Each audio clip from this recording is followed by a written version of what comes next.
आपने 18, 19, 20 तो पढ़ लिया था भैया, मोटी मोटा तो सब आपने देख ही लिया था। और मैं आपको एक चीज बता दूं यार, ये वीडियो बनाने में इतना ज्यादा प्रॉब्लम हो रही है, मैं क्या बताऊं। अच्छा ठीक है, आप लोग देखिए 18, 19, 20 तो आपने पढ़ ही लिया था, मोटी मोटा देख लिया था कि उसमें क्या है, मतलब क्वेश्चन जो अराइज हो रहे होते होंगे आप सबके दिमाग में। जो एक्चुअली मैं वही बताता हूँ जो जहाँ मुझे प्रॉब्लम होती है, मैं उस पर सोचता हूँ आप लोग को भी हो सकती है, क्योंकि भैया मैं भी स्टूडेंट था एक समय में, आज भी हूँ, पर अब तो कुछ हम लोग पढ़ चुके हैं ना थोड़ा सा। तो देखिए भैया, अब एक एक सेक्शन करके बताते हैं 18 में क्या है, और पूरा डिटेल, फुल डिटेल तो मैं आपको सीधे बैरेक्ट से दिखाऊंगा।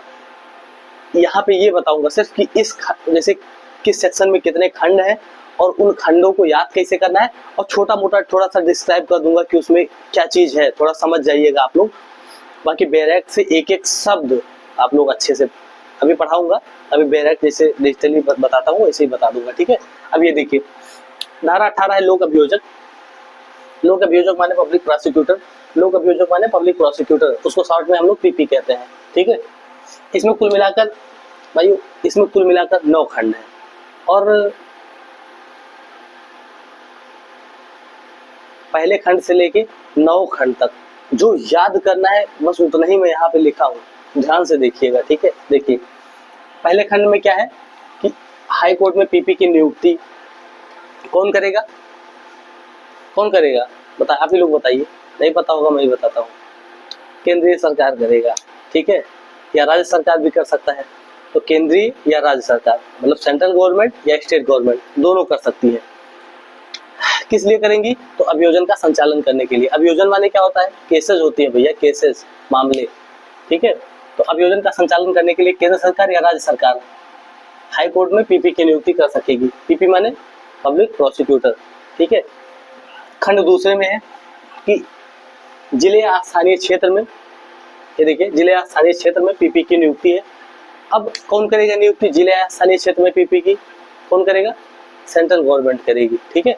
तो केंद्रीय सरकार किसी जिले या स्थानीय क्षेत्र में पीपी की नियुक्ति कर सकेगी। किस लिए करेगी, तो अभियोजन का संचालन करने के लिए। हाँ एक चीज और देखिएगा कि इस पहले खंड के प्रोवाइजो में एक चीज और लिखा है, बहुत इंपॉर्टेंट है, पता है क्या, कि केंद्र सरकार या राज्य सरकार हाई कोर्ट में पीपी की नियुक्ति तो करती है, लेकिन राष्ट्रीय राजधानी क्षेत्र दिल्ली में, ठीक है, सिर्फ और सिर्फ केंद्र सरकार ही हाई कोर्ट के परामर्श के पश्चात केंद्र सरकार ही नियुक्ति करेगी पीपी की, ठीक है। वहां पे राज्य सरकार, जैसे इस समय दिल्ली में राज्य सरकार किसका सरकार है, तो केजरीवाल का सरकार है। अब केजरीवाल जी अगर चाहें कि वहां पे पीपी की नियुक्ति कर दें तो नहीं कर पाएंगे, क्योंकि प्रावधान सिर्फ ये है, कहाँ प्रावधान है, तो 18 के खंड 1 के प्रोवाइजो में। प्रोवाइजो मतलब क्या होता है पता है, परांतु खंड, जहां से परांतु स्टार्ट होता है, थोड़ा सा पैराग्राफ छोड़ के और परांतु स्टार्ट होता है, वहां उसको प्रोवाइजो कहते हैं, प्रोवाइजो खंड। तो प्रोवाइजो खंड में ये है कि सेंट्रल गवर्नमेंट राष्ट्रीय राजधानी क्षेत्र दिल्ली के लिए हाई कोर्ट के परमिशन से वहां अभियोजन का संचालन करने के लिए पीपी की नियुक्ति कर सकेगा। पीपी की नियुक्ति कौन करेगा, राष्ट्रीय राजधानी क्षेत्र दिल्ली में, तो वो केंद्र सरकार करेगी, ठीक है, राज्य सरकार नहीं करेगी। हाँ अब दूसरा खंड तो आपको पता ही है, केंद्र सरकार किसी भी जिले या स्थानीय क्षेत्र में, तो आपको खाली इतना ही याद रखना है कि जिले या स्थानीय क्षेत्र में पीपी की नियुक्ति, ठीक है। मैं थोड़ा सा डिस्क्राइब कर रहा हूँ, वो आप लोग को याद नहीं रखना है, मतलब अभी तो वो तो याद ही रखना है, लेकिन उस खंड को विशेष नाम, विशेष चीज से अगर आप लोग याद रखेंगे तो वो विशेष चीज यहाँ पे लिखा है। अब जैसे यहाँ पे है एससी हाई कोर्ट में पीपी की नियुक्ति, तो आप लोग हाई कोर्ट में पीपी इतना ही याद रखेंगे खंड के को, ताकि बड़ा बड़ा याद रखेंगे तो भूल जाएंगे, कंफ्यूज होंगे, और छोटा सा याद रखेंगे तो इजीली रिमेम्बर हो सकता है, ठीक है। तो देखिए पहला है हाई कोर्ट में पीपी की नियुक्ति, दूसरा है स्थानीय क्षेत्र में पीपी की नियुक्ति। अब स्थानीय क्षेत्र में पीपी की नियुक्ति है तो केंद्र सरकार करेगा। अब यहाँ पे है कि प्रत्येक जिले में एक पीपी, ये देखिए एक पीपी और एक एडिशनल पीपी की नियुक्ति। तो इसको किससे याद रखेंगे, याद रखेंगे कि प्रत्येक जिले में एक पीपी की नियुक्ति, प्रत्येक जिले में पीपी की नियुक्ति, प्रत्येक जिले में पीपी की नियुक्ति, प्रत्येक जिले में पीपी की नियुक्ति, ठीक है। अब कौन करेगा यहाँ पे पीपी की नियुक्ति, तो यहाँ पे राज्य सरकार करेगा। राज्य सरकार प्रत्येक जिले में एक पीपी की नियुक्ति तो करेगा ही, वो मैंडेटरी है, मतलब शैल का प्रयोग है, करेगा ही करेगा। उसके अतिरिक्त अगर चाहे तो एडिशनल पीपी की नियुक्ति भी कर सकेगा। कितने एडिशनल पीपी? चाहे एक एडिशनल पीपी या एक से अधिक एडिशनल पीपी, ठीक है। तो राज्य सरकार प्रत्येक जिले में एक पीपी और एक से अधिक एडिशनल पीपी की नियुक्ति कर सकेगा, ठीक है। एक पीपी ये मैंडेटरी है, यहाँ पर सेल का प्रयोग है भैया, और यहाँ पर मे है, ठीक है।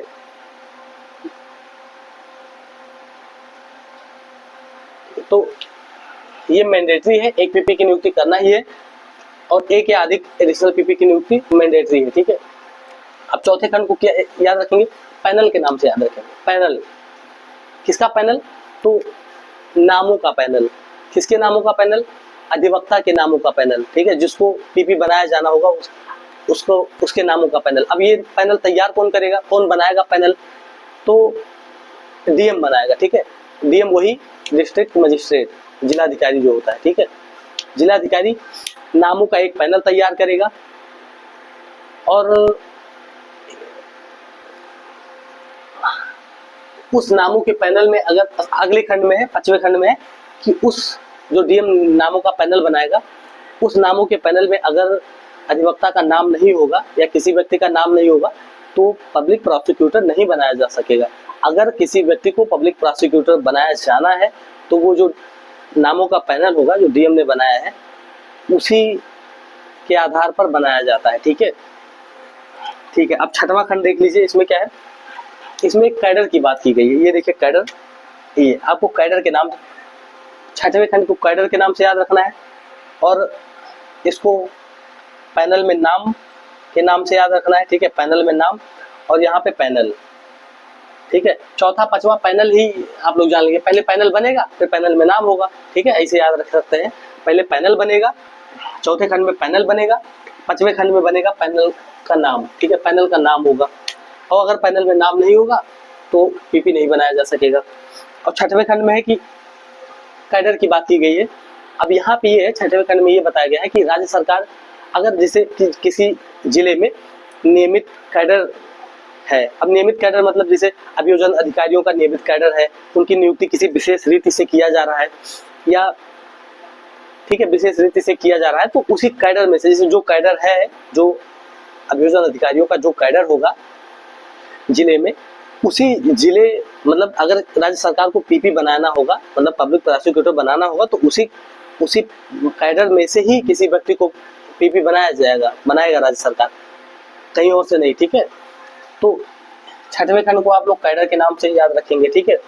अब 7वें खंड में राज्य सरकार या केंद्र सरकार किसको पीपी बना देगा, तो 7वें खंड में उसकी योग्यता की बात की गई है कि पीपी उसी को बनाया जाएगा जिसकी ऐसी विधिक अर्हता होगी। अब विधिक अर्हता कौन सी होगी? तो विधिक अर्हता ये है, 7वें खंड में डिस्क्राइब है कि अगर किसी व्यक्ति के पास 7 साल अधिवक्ता का एक्सपीरियंस है, 7 साल विधि व्यवसाय का एक्सपीरियंस है, तो उसको पब्लिक प्रोसिक्यूटर बनाया जा सकेगा। अब पब्लिक प्रोसिक्यूटर कौन बनाएगा? तो मैंने आपको पहले ही बता दिया है कि हाई कोर्ट में केंद्र या राज्य सरकार दोनों बना सकेगा। राष्ट्रीय राजधानी क्षेत्र दिल्ली में सिर्फ केंद्र सरकार बनाएगा हाई कोर्ट के परामर्श से, और प्रत्येक जिले में एक पीपी और एक से अधिक एडिशनल पीपी राज्य सरकार बनाएगा, ठीक है। अब उसकी योग्यता है तो मिनिमम 7 साल का एक्सपीरियंस होना चाहिए एडवोकेसी में। और 8वें खंड में है, 8वें खंड में स्पेशल पीपी की बात बताई गई है कि केंद्र सरकार किसी विशेष मामले या विशेष वर्ग के मामलों के लिए स्पेशल पीपी की नियुक्ति कर सकेगा, ठीक है। और ऐसे पीपी की नियुक्ति कब करेगा, मतलब कैसे करेगा और किस बेस पे करेगा? तो राज्य सरकार और केंद्र सरकार जैसे चाहे कर सकता है, लेकिन इसके लिए एक विशेष विधि का अर्हता होना चाहिए, वो है मिनिमम 10 साल का एक्सपीरियंस इन लॉ फील्ड, ठीक है। आपको 10 साल एडवोकेसी का एक्सपीरियंस होना ही चाहिए, तभी केंद्र सरकार आपको स्पेशल पीपी बनाएगा। वो 8वें खंड में है स्पेशल पीपी। एक शब्द से आप लोग याद रखिएगा, एक शब्द स्पेशल पीपी, और यहाँ पे योग्यता, और यहाँ पे विधि व्यवसाय की अवधि है। विधि व्यवसाय की अवधि 9वें खंड में ये बताया गया कि मान लीजिए कोई अधिवक्ता पीपी के रूप में कार्य कर रहा हो, चाहे मतलब विधि व्यवसाय कर रहा हो, चाहे वो पीपी के रूप में ही क्यों ना कार्य कर रहा हो, वही उसके विधि व्यवसाय की अवधि वही मानी जाएगी जब से वो कार्य कर रहा है, चाहे पीपी के रूप में कार्य कर रहा है, चाहे प्राइवेट अपना कोई कर रहा है, ठीक है, एडवोकेसी। तो ये 9 खंड थे भैया, 9 खंड। अब इसके बाद बताता हूँ, इसके बाद 19 डिस्क्राइब करूंगा, फिर 20 करूंगा। 19 में है सहायक लोक अभियोजक और 20 में है अभियोजन निदेशालय। आप लोग को ये आ गया होगा, एक बार फिर से दोहरा देता हूँ, ठीक है। देख लीजिए, पहले खंड में हाई कोर्ट में पीपी की नियुक्ति और प्लस इसका प्रोवाइजो है कि दिल्ली राष्ट्रीय राजधानी क्षेत्र वाला है, तो आपको ये सब वो सब याद नहीं रखना, खाली इतना याद रखना है हाई कोर्ट में पीपी, एचसी में पीपी, एचसी में पीपी, एससी में पीपी, हाई कोर्ट में पीपी, और दूसरा जिले या स्थानीय क्षेत्र में पीपी, जिले या स्थानीय क्षेत्र में पीपी। तीसरा है प्रत्येक जिले में एक पीपी, प्रत्येक जिले में एक पीपी, एक पीपी, एक पीपी, एक पीपी, तीसरे खंड में। चौथे खंड में नामों का पैनल, नामों का पैनल, नामों का पैनल, नामों नहीं, जैसे डीएम बनाएगा नामों का पैनल, तो डीएम द्वारा नामों का पैनल या panel panel panel panel panel चौथे खंड में है। और 5वें में है पैनल में नाम, ठीक है। चौथे में है पैनल, 5वें में है पैनल में नाम, और 6वें में है कि कैडर, कैडर 6वें में कैडर है, देखिए कैडर। अब जहाँ कैडर होगा, जिस जगह पे कैडर होगा उस जगह पे कैडर में से ही किसी व्यक्ति को पीपी बनाया जाएगा। 7वें में योग्यता है, 8वें में है कि स्पेशल पीपी किसे बनाया जाएगा, 9वें में विधि व्यवसाय की अवधि की बात की गई है, ठीक है। तो आप लोग ये 9 खंड याद रखेंगे, आगे देखते हैं। चलिए अब हम लोग बैरक्ट देखेंगे। देखिए धारा 18 में कुल मिलाकर 9 खंड है, मैंने पहले ही बताया। अब एक एक खंड को करके बैरक्ट देख लेते हैं, ठीक है। देखिए धारा 18 लोक अभियोजक, इसका पहला खंड ये है, इसमें हाई कोर्ट में पीपी की नियुक्ति के बारे में बताया गया है। देखिए प्रत्येक उच्च न्यायालय के लिए केंद्रीय सरकार या राज्य सरकार, अब क्या है यहाँ पे देखिए, केंद्रीय सरकार या राज्य सरकार, केंद्र या राज्य सरकार दोनों कर सकती है हाई कोर्ट में पीपी की नियुक्ति। तो प्रत्येक उच्च न्यायालय के लिए केंद्रीय सरकार या राज्य सरकार उस उच्च न्यायालय के परामर्श से, ठीक है, हाई कोर्ट के परामर्श के पश्चात ही यथास्थिति, मतलब जैसी भी स्थिति हो, यथास्थिति का मतलब जैसी भी स्थिति हो, केंद्रीय या राज्य सरकार की ओर से ऐसे न्यायालय में किसी अभियोजन, अपील या अन्य कार्यवाही के संचालन के लिए। अब किसके लिए, तो किसी ये देखिए, अभियोजन, अपील या अन्य कार्यवाही के संचालन के लिए, ठीक है, इसी के लिए नियुक्ति होती है पीपी की। हाई कोर्ट में पीपी की नियुक्ति क्यों होगी, तो ये है अभियोजन, अपील या अन्य कार्यवाही के संचालन के लिए। एक लोक अभियोजक नियुक्त करेगी और एक या अधिक अपर लोक अभियोजक नियुक्त कर सकेगी, ठीक है। ये पहला खंड है, इसका परांतुक देख लेते हैं। ये परांतुक पहले सीआरपीसी में नहीं था, इसमें नया ऐड किया गया है। परंतु राष्ट्रीय राजधानी क्षेत्र दिल्ली के संबंध में केंद्रीय सरकार दिल्ली उच्च न्यायालय के परामर्श के पश्चात, ठीक है, इस उपधारा के प्रयोजन के लिए लोक अभियोजक या अपर लोक अभियोजकों की नियुक्ति कर सकेगी। मतलब हर स्टेट में तो ये होगा कि केंद्र सरकार या राज्य सरकार दोनों हाई कोर्ट के परामर्श के पश्चात पीपी की नियुक्ति कर सकेगी। लेकिन यहाँ पे है कि केवल केंद्रीय सरकार, सेंट्रल गवर्नमेंट, दिल्ली के लिए है सिर्फ सेंट्रल गवर्नमेंट ही नियुक्ति करेगी, ठीक है, लोक अभियोजक या अपर लोक अभियोजक। चलिए अब दूसरा खंड देखते हैं। केंद्रीय सरकार किसी जिले या स्थानीय क्षेत्र में किसी मामले का संचालन करने के प्रयोजन के लिए एक या अधिक लोक अभियोजक नियुक्त कर सकेगी। अब कौन करेगी, तो केंद्र सरकार। कहाँ करेगी, जिले या स्थानीय क्षेत्र में। किस लिए नियुक्ति करेगी, तो मामले का संचालन करने के लिए, ठीक है, एक या अधिक लोक अभियोजक नियुक्त कर सकेगी, ठीक है। तो केंद्र सरकार यहाँ देखिए इस खंड में है, पहले खंड में है कि इस वाले खंड में, ये जो मैंने हाईलाइट कर दी सारा का सारा, पहले वाले खंड में है हाई कोर्ट में। देखो एक तो लोक अभियोजक की नियुक्ति हो रही है और दूसरा अपर लोक अभियोजक, मतलब एडिशनल की नियुक्ति हो रही है, ठीक है, additional public prosecutor plus additional पे मैं लिख देता हूँ दादा, ये लो। इस खंड में है कि पीपी की नियुक्ति तो हो ही रही है, प्लस एपीपी की भी हो रही है, ठीक है। एपीपी मतलब एडिशनल पीपी। अब दूसरा देखिए, ये तो दूसरा आप देख चुके। तीसरा देखिए, राज्य सरकार प्रत्येक जिले के लिए एक लोक अभियोजक नियुक्त करेगी। देखिए एक लोक अभियोजक नियुक्त करेगी, कौन करेगा, तो राज्य सरकार, और प्लस जिले के लिए एक या अधिक अपर लोक अभियोजक भी नियुक्त कर सकेगी। राज्य सरकार एक लोक अभियोजक तो नियुक्त ही करेगी, ये देखिए, और उसके बाद उसके बाद एक या अधिक अपर लोक अभियोजक भी नियुक्त कर सकेगी, ठीक है। मतलब एक लोक अभियोजक नियुक्त करना मैंडेटरी है, यहाँ पर शैल का प्रयोग है, मैंने आपको पहले ही बताया है, करेगी और यहाँ कर सकेगी, ठीक है। अब चौथा खंड देख लीजिए, नहीं पहले इसका परांतुक देखते हैं।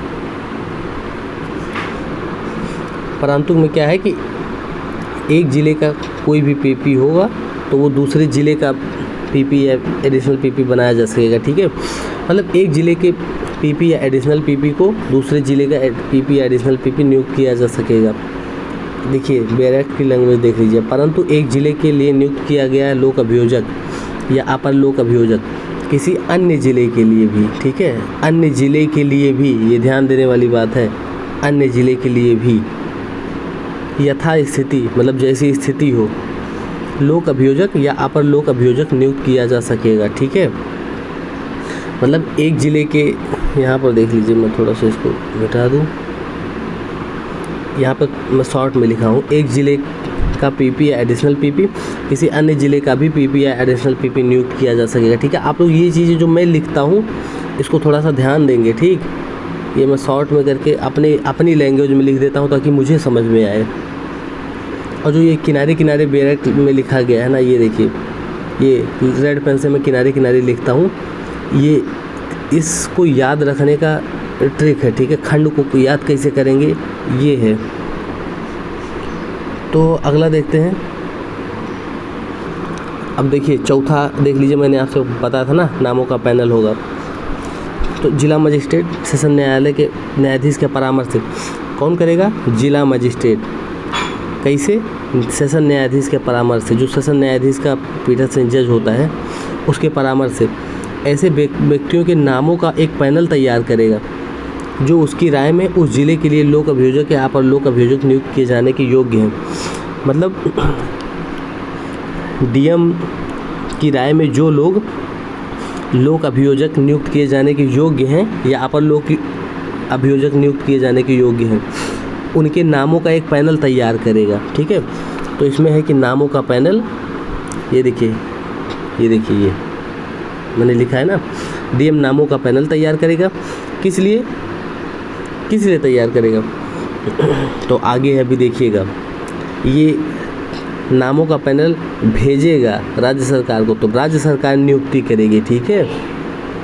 अब देखिए चौथे खंड में है नामों का पैनल तैयार करेगा डीएम, और पांचवें खंड में है कि अगर पैनल में नाम नहीं तो उस व्यक्ति को पीपी नहीं बनाया जा सकेगा। देखिए कोई व्यक्ति राज्य सरकार द्वारा जिले के लिए लोक अभियोजक या अपर लोक अभियोजक तब तक नियुक्त नहीं किया जाएगा जब तक कि उसका नाम उपधारा 4 के अधीन जिला मजिस्ट्रेट द्वारा तैयार किए गए नामों के पैनल में ना हो। मतलब इसको आप लोग याद रख सकते हैं कि अगर नामों के पैनल में नाम नहीं तो पीपी या एपीपी की नियुक्ति नहीं की जा सकेगी। जैसे जिस व्यक्ति का नाम नहीं है वो नियुक्त नहीं किया जाएगा, ठीक है। ये देख लीजिए आप लोग, मैंने हाईलाइट कर दिया है, हाईलाइटर दूसरे यूज़ कर लेता हूँ। ये देखिए, ठीक है। यदि पैनल में नाम नहीं तो पीपी या एपीपी नियुक्त नहीं किया जाएगा। अब छठवां देख लीजिए, उपधारा 5 में किसी बात के होते हुए भी, मतलब इस उपधारा में कोई भी बात हो उसके अलावा भी या उसके होते हुए भी जहाँ किसी राज्य में अभियोजन अधिकारियों का नियमित कैडर है, मतलब कंटिन्यू कैडर है कोई। अब कैडर का क्या मतलब होता है, तो ये मैंने लिखा है कैडर का मतलब, ठीक है। ये आप लोग देख लीजिए, एक विशिष्ट समूह या संगठन के सदस्य जिन्हें संगठन के उद्देश्यों को आगे बढ़ाने के लिए प्रशिक्षित किया जाता है। एग्जाम्पल, एपीओ की नियुक्ति ट्रेनिंग करके दिया जाता है, या आईएएस लोगों की नियुक्ति भी, आईएएस का कैडर भी होता है, पीसीएस कैडर भी होता है, ठीक है। तो जहाँ पर नियमित कैडर है अभियोजन अधिकारियों का, वहाँ राज्य सरकार ऐसा कैडर गठित करने वाले व्यक्तियों से ही, अब गठित करने वाले व्यक्ति कौन होंगे? अब इसका मतलब ये है कि ऐसा कैडर गठित करने वाले व्यक्ति, इसका मतलब ये नहीं कि कोई और कैडर गठित करेगा उसको। कैडर गठित मतलब जिन लोगों से मिलकर कैडर बना है उन्हीं लोगों में से ही लोक अभियोजक या अपर लोक अभियोजक नियुक्त करेगी। अब कौन करेगी? तो राज्य सरकार, ठीक है। आप लोग ये चीज़ याद रखेंगे, राज्य सरकार जहाँ पर ऐसा जिस राज्य में नियमित कैडर है उसी कैडर में से ही लोक अभियोजक या अपर लोक अभियोजक नियुक्त करेगी, चाहे इसमें कोई भी बात हो। उपधारा 5 में, अब उपधारा 5 में कोई भी बात होने का क्या मतलब है कि चाहे नामों के पैनल में जो डीएम तैयार करता है नामों का पैनल, उसमें नाम हो चाहे ना हो उससे फ़र्क नहीं पड़ेगा अगर कैडर है तो किसी राज्य में, ठीक है। अब चलिए इसका परंतु देखते हैं।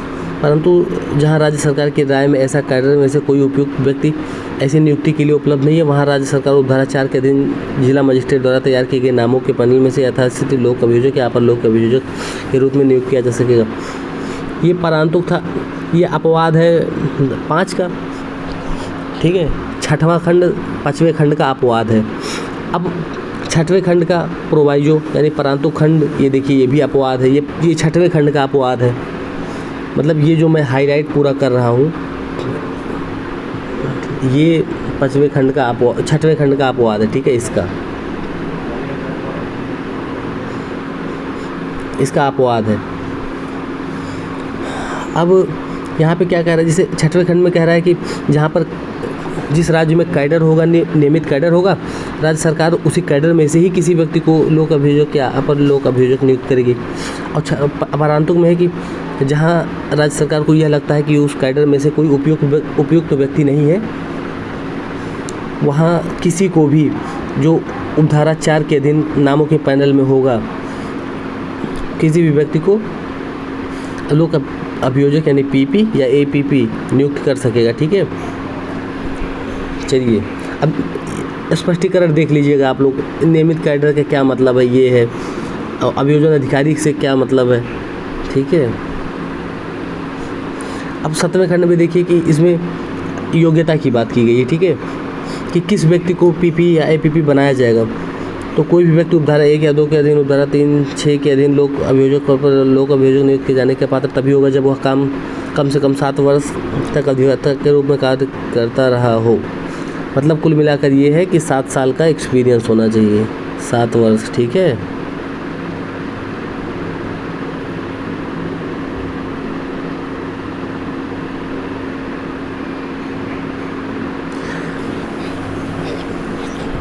विधि व्यवसाय करने का मतलब एडवोकेसी करने का 7 साल का एक्सपीरियंस होना चाहिए, ठीक है। अब देखिए 8वां खंड देख लीजिए आप लोग। केंद्र सरकार या राज्य सरकार, 8वें खंड में क्या बताया गया है, स्पेशल पीपी के बारे में बताया गया है। मैंने आपको पहले ही बताया था कि ये देखिए मैं किनारे लिख देता हूँ, इस खंड को जिस नाम से याद रखना है वो किनारे रख देता हूँ। तो इस खंड को 8वें खंड को स्पेशल पीपी के नाम से याद रखना है, ठीक है। अब आगे देखते हैं 8वें खंड में लिखा क्या गया है। तो 8वें खंड में लिखा गया केंद्र सरकार या राज्य सरकार किसी मामले या किसी वर्ग के मामलों के प्रयोजन के लिए, मतलब मान लीजिए कोई स्पेशल केस हो या उस वर्ग के मामले हैं, जैसे रेप केस है तो रेप केसेस, हत्या के मुकदमे हैं तो हत्या के सारे मुकदमे, ठीक है, या हत्या के सारे मुकदमों का को देखने के प्रयोजन के लिए किसी व्यक्ति को जो अधिवक्ता के रूप में कम से कम 10 वर्ष का है। अब वहाँ पे तो 7 साल का एक्सपीरियंस था, यहाँ 10 साल का एक्सपीरियंस है। अगर 7 साल का एक्सपीरियंस है तो एपीपी या पीपी बनाया जा सकेगा, लेकिन अगर स्पेशल पीपी या स्पेशल एपीपी बनाया जाना होगा या स्पेशल पीपी बनाया जाना होगा तो 10 साल का एक्सपीरियंस होना है, ठीक है, होना चाहिए। तो 10 वर्ष तक विधि व्यवसाय करता हो विशेष लोक अभियोजक नियुक्त कर सकेगी, मतलब 10 वर्ष का एक्सपीरियंस है यहाँ पे, 10 ईयर।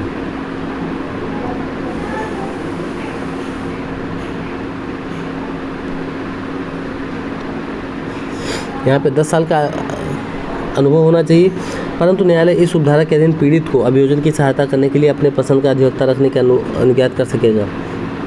मतलब इस उपधारा के अधीन, मतलब ठीक है, 8वें के अधीन, मतलब धारा 18 उपधारा 8 के अधीन अभियोजन की सहायता करने के लिए पीड़ित को यह अधिकार होगा कि वो अपने पसंद का अधिवक्ता रख सकता है, ठीक है, लेकिन वो प्रोसिक्यूशन को असिस्ट करेगा केवल, ठीक है। अब धारा 9 देख लीजिए, उपधारा 7 उपधारा 8 के प्रयोजन के लिए वहाँ अवधि जिसके दौरान किसी व्यक्ति ने अधिवक्ता के रूप में विधि व्यवसाय किया है। तो इसमें अवधि के बारे में बताया गया है, मैंने पहले ही कहा था। देखिए वह अवधि, ठीक है, वह अवधि जिसके दौरान अधिवक्ता वह अवधि जिसके दौरान किसी व्यक्ति ने अधिवक्ता के रूप में विधि व्यवसाय किया है, या लोक अभियोजक या अपर लोक अभियोजक या सहायक लोक अभियोजक या अन्य अभियोजन अधिकारी के रूप में, चाहे वह किसी नाम से ज्ञात हो, सेवा किया है, चाहे संहिता के पहले या प्रारंभ, यह समझा जाएगा कि वह ऐसी अवधि के दौरान ऐसे व्यक्ति ने अधिवक्ता के रूप में विधि व्यवसाय किया है। मतलब वो चाहे किसी भी रूप में कार्य किया हो, चाहे वो सहायक अभियोजन, सहायक पीपी हो, एडिशनल पीपी हो या पीपी हो, तो उसके बारे में यह समझा जाएगा कि ऐसे व्यक्ति ने अधिवक्ता के रूप में कार्य किया है। ठीक है, मतलब उसका एक्सपीरियंस यहाँ पे है, अधिवक्ता का एक्सपीरियंस है यहाँ पे कि उसको कितने साल का एक्सपीरियंस माना जाएगा। तो वो चाहे जिस लिए, जैसे मान लीजिए छोटे लेवल पे काम किया हो चाहे बड़े लेवल पे, उसका एक्सपीरियंस ये तो माना जाएगा ना कि उतने साल वो काम किया है, उसको इतने साल का एक्सपीरियंस है। तो भैया ये रहा आपका लोक अभियोजक। अगले वीडियो में मैं सहायक लोक अभियोजक बताऊँगा। ठीक है, तो आप लोग इतना ध्यान रखिए। चलिए पढ़ते रहिए। जय हिंद।